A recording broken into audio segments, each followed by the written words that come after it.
There is a problem with such passwords. Even if they look complex and are not too short, they are all weak passwords. A hacker could crack them in a very short time as they contain dictionary words. Wow! It would take the hackers more than 2,000 years to crack the generated passwords. They're practically uncrackable. I'll show you how to create such passwords in the next 30 seconds. The first step is to write down the providers and apps for which we need passwords. Next, write down a unique part for each provider. For this demonstration, we will create a password for Microsoft using 2i.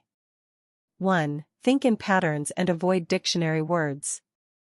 2. Use keys that are easy to reach for speed.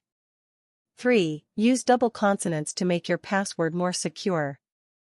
Watch the full video to learn how hackers can get your password and how to protect your identity now.